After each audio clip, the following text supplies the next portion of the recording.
Hello students, welcome to Indian online study point.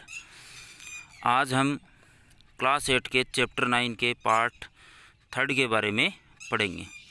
Part 2 में हमने जो एनिमल्स हैं उनके टाइप्स पढ़ लिए थे। किस आधार पर? जो बच्चे पैदा करने की जो प्रोसेस है उसके आधार पर हमने एनिमल्स को 2 कैटेगरीज में डिवाइड किया था। विविपेरस जो कि सीधे बच्चों को जन्म देते हैं जैसे ह्यूमन बीइंग, और ओविपेरस जो अंडे देते हैं और उसके बाद में बच्चे पैदा करते हैं, वो कहलाते हैं ओविपेरस, जैसे कि बर्ड्स है, स्नेक है ये।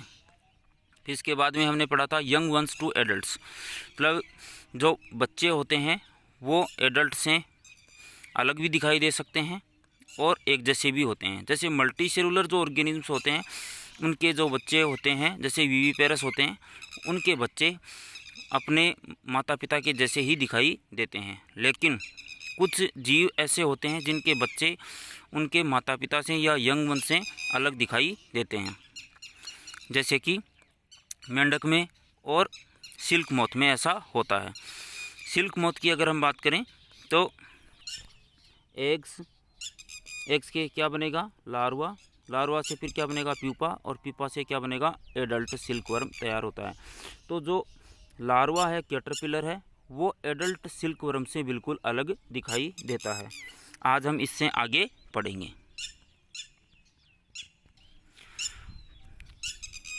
सिल्क मोथ के अलावा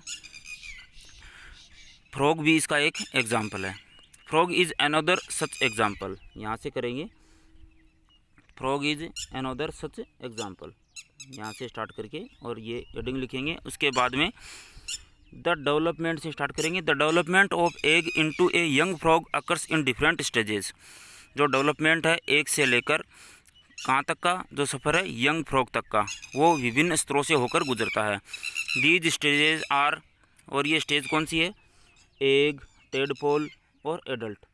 इसमें जो टेडपोल है वो बिल्कुल एडल्ट से अलग होता है, अलग दिखाई देता है। फिर उसके बाद में द लाइफ से स्टार्ट करेंगे। The life cycle of A frog completes in 3 different stages, egg, tadpole and adult frog. सबसे पहले अंडे, और अंडे से फिर टेडपोल बनेगा, ये इसकी लार्वल स्टेज है, और उससे क्या बनेगा? एडल्ट बनेगा। फिर उसके बाद में यहाँ फ्रॉग तक करने के बाद में द एग से स्टार्ट करेंगे। The eggs of silkworm also develop into caterpillar और pupa. The caterpillar also looks very different then silkworm like the tadpole of the frog. जो कैटरपिलर है किसका? सिल्क मोथ का, और जो टेडपोल है मेंढक का, ये दोनों ही अपने जो पेरेंट्स हैं या फिर यंग जो एडल्ट्स जो ऑर्गेनिज्म है उनसे अलग दिखाई देते हैं।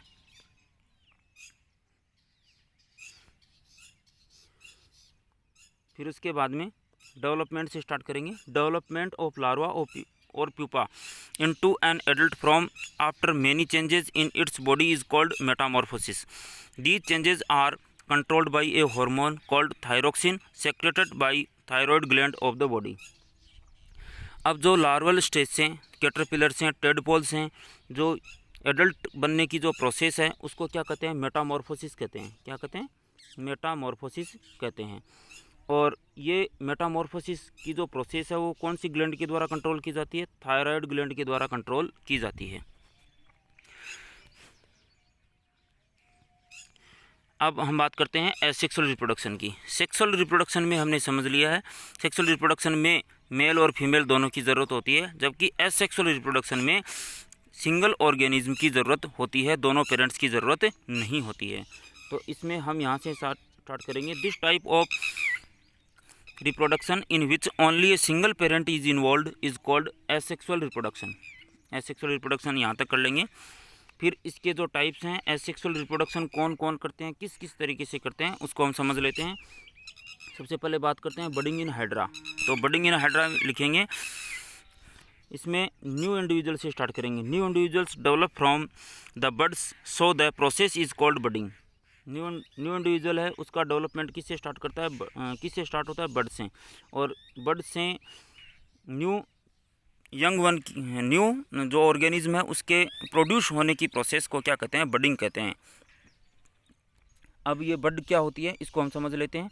बड से नया ऑर्गेनिज्म तैयार होता है सिंगल पेरेंट से। तो बड क्या होती है, देखिए यहाँ पर डायग्राम में देखिए ये एक हाइड्रा है और हाइड्रा से यहाँ पर आउटग्रोथ निकलती है। ये क्या है, एक आउटग्रोथ है और आउटग्रोथ धीरे धीरे क्या होने लगती है, यहाँ से अपने पेरेंट जो ऑर्गेनिज्म है उससे धीरे धीरे अलग होने लग जाती है। फिर यहाँ पर ये बड है बिल्कुल अलग हो गई है और इस बड से नया हाइड्रा बन जाएगा। ऐसा ही एक नया हाइड्रा बन जाएगा। इसलिए इस प्रोसेस को क्या कहते हैं, बडिंग कहते हैं। और ये एसेक्सुअल रिप्रोडक्शन का एक एग्जाम्पल है जो कि किस में पाया जाता है, हाइड्रा के अंदर। फिर है binary fission in amoeba. Binary fission का मतलब, बाई का मतलब होता है टू और फिजन का मतलब होता है टूटना। इसमें जो जीव है, ऑर्गेनिज्म है, वो बराबर दो भागों में टूट जाता है। तो इसको यहाँ से स्टार्ट करेंगे, बाइनरी फिजन। बाइनरी फिजन यहाँ से स्टार्ट करेंगे। फिर ये हेडिंग लगाने के बाद में amoeba and paramecium produce by this method. Amoeba और पैरामीशियम किसके द्वारा प्रोड्यूस होते हैं, इस मेथड के द्वारा प्रोड्यूस होते हैं या जन्म लेते हैं। एसेक्सुअल रिप्रोडक्शन का प्रकार है। In amoeba the nucleus first divides into two equal size nuclei. This is followed by the division of cytoplasm into two parts, division of its body into two, each part receiving A nucleus. अब इसमें देखिए एक cell होती है। Cell को अगर आपको अच्छी तरीके से समझना है तो इंडियन ऑनलाइन स्टडी पॉइंट पे first, second, third, fourth, fifth video, ये 5 वीडियो है, ये अपलोड किए जा चुके हैं जो कि सेल से रिलेटेड है। सेल को आपको अच्छी तरीके से समझ लेना है जिससे आपको बायोलॉजी से रिलेटेड किसी भी प्रकार की कोई प्रॉब्लम नहीं आएगी सेल से रिलेटेड। तो एक बार हम सेल को थोड़ा सा देख लेते हैं। सेल देखिए इस प्रकार से एक सेल होती है और ये स्ट्रक्चरल फंक्शनल यूनिट होती है क्योंकि इसी से पूरी बॉडी तैयार होती है। और फंक्शनल यूनिट इसलिए कहते हैं इसको क्योंकि इसके अंदर सारे फंक्शन इसी के अंदर होते हैं। सेल के अंदर क्या पाया जाता है, न्यूक्लियस पाया जाता है और न्यूक्लियस के चारों ओर क्या पाई जाती है, न्यूक्लियर मेम्ब्रेन। और सेल के चारों ओर क्या पाई जाती है, सेल मेम्ब्रेन। अब न्यूक्लियर मेम्ब्रेन और सेल मेम्ब्रेन के बीच में क्या पाया जाता है, साइटोप्लाज्म। अब जब जैसे हम किसकी बात कर रहे हैं, अमीबा की, तो अमीबा भी एक यूनिसेलुलर ऑर्गेनिज्म है। जैसे ये इसको हम क्या मान लेते हैं, अमीबा मान लेते हैं। अब इसमें सबसे पहले कौन डिवाइड होगा, न्यूक्लियस डिवाइड होगा। फिर उसके बाद में क्या डिवाइड होगा, साइटोप्लाज्म डिवाइड होगा। इस प्रकार से 2 भाग बन जाते हैं। दोनों भागों से 2 अलग अलग अमीबा बन जाते हैं। तो यहाँ पर इधर वाले भाग से ये अमीबा अलग न्यू सेल बन जाएगी जिसमें उसका खुद का न्यूक्लियस होगा और इस वाले भाग से अलग न्यू सेल बन जाएगी जिसका अलग न्यूक्लियस होगा। तो इस एक अमीबा से कितने अमीबा बन गए, एक, और ये दूसरा अमीबा बन गया। इस प्रकार से बाइनरी फ्यूजन होता है और इसमें जो सेल है वो डिवाइड होकर 2 भागों में विभक्त हो जाती है, बराबर भागों में विभक्त हो जाती है। ऐसा इसमें डायग्राम में देखिए ये अमीबा है, अमीबा है। अमीबा में कंस्ट्रक्शन स्टार्ट होता है और उसके बाद में 2 भाग में टूटना प्रारंभ हो जाता है और उसके 2 भाग हो जाते हैं और दोनों में अपना खुद का न्यूक्लियस होता है। फाइनली 2 डॉटर्स अमीबी, 2 डॉटर्स अमीबी है उसमें प्रोड्यूस होते हैं। यहाँ से यहाँ तक इसको कर लेंगे, ठीक है। अब हमने binary fusion, budding, asexual reproduction में समझ लिया है। अब हम बात करते हैं क्लोन की। क्लोन क्या होता है, क्लोन ऐसा जीव होता है जो कि जिससे पैदा किया जाता है उसके जैसा नहीं होता है, जबकि जो दूसरा जो ऑर्गेनिज्म होता है जिसका हम क्लोन तैयार करना चाहते हैं वो किसी दूसरी उसकी स्पीसीज़ के अंदर उसका उसी के जैसा हूबहू संरचना है वो तैयार की जा सकती है। जैसे इसमें देखिए एक बार इस डायग्राम को देख लेते हैं। जैसे इसमें ये वाइट फेस शिप है और एक ब्लैक फेस शिप है। अब जो ब्लैक फेस शिप से जो बच्चा पैदा हुआ है वो किसके जैसा है, वाइट फेस वाली शिप के जैसा है। तो ऐसा कैसे पॉसिबल हुआ, और ये वाइट फेस वाले जो शिप है वो दोनों एक दूसरे से बिल्कुल मिल रही है, एक जैसी है बिल्कुल, ठीक है। तो इसी को क्या कहते हैं, क्लोन कहते हैं। क्योंकि ये जो डोली जहाँ पर लिखा हुआ है ये शिप देखिए और ये किसके जैसी है, बिल्कुल जो वाइट फेस वाली ये पहले वाली जो शिप है इसके जैसी है। तो ये इसका क्या है, डोली क्या है, इसकी क्लोन है। क्या है, क्लोन है। अब हम समझ लेते हैं कि क्लोनिंग किस प्रकार से हो रही है और किसने किया था। अब यहाँ से scientist at the Roslin institute, यहाँ से स्टार्ट करेंगे। scientists at the Roslin Institute in Edinburgh, UK made history on 5th July 1996 when they successfully cloned a sheep. So what is cloning? सब रोजलिन इंस्टीट्यूट के अंदर Edinburgh में, जो कि UK में है, इतिहास रच दिया गया था। कब? 5 जुलाई 1996 को। और इतिहास क्यों रच दिया था? क्योंकि यहाँ पर सबसे पहले क्लोन बनाने की जो प्रोसेस थी उसमें सफलता प्राप्त की गई थी।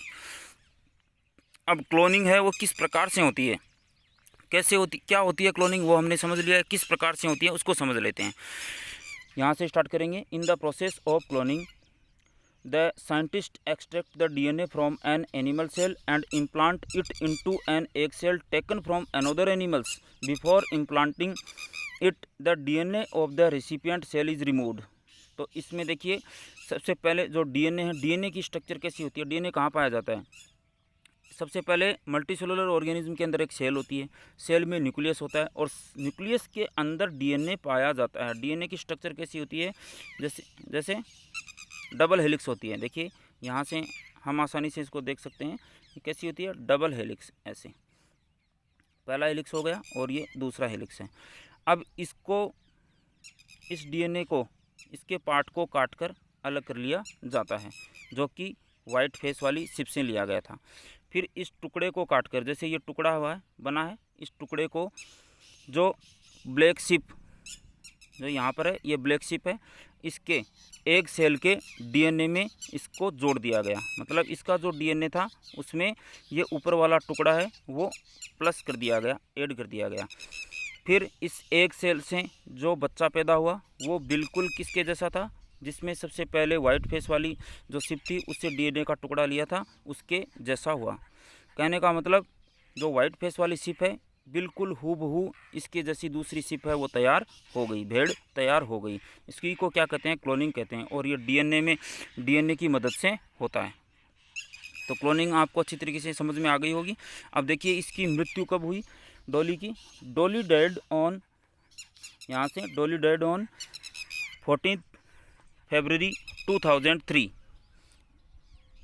14 फरवरी 2003 को डॉली नामक भेड़ की मृत्यु हो गई, जो कि क्लोनिंग के द्वारा तैयार की गई थी। अब जिन्होंने रोजलिन इंस्टीट्यूट के अंदर वर्क किया था, रोजलिन इंस्टीट्यूट जो कि कहाँ पर? एडिनबर्ग यूके में, वो कौन से साइंटिस्ट थे? क्या नाम था उनका? इयान विल्मुट। क्या नाम था? इयान विल्मुट। इयान विल्मुट इसमें मेन जो साइंटिस्ट थे। उसके अलावा उनके कॉलेजियस थे, उनके साथी थे। तो आज हमने एसेक्सुअल रिप्रोडक्शन में बाइनरी फिजन, बडिंग को पढ़ लिया है और उसके बाद में क्लोनिंग को भी समझ लिया है। तो आज ये चैप्टर कंप्लीट हो गया है। अगले सेशन में हम नेक्स्ट चैप्टर यानी चैप्टर 10 को पढ़ेंगे। और अभी तक आपने अगर चैनल को सब्सक्राइब नहीं किया है तो सब्सक्राइब कर लीजिए, बेल आइकन को प्रेस कर दीजिए और लाइक और शेयर करना नहीं भूलना है। आज के लिए इतना ही। Thank you.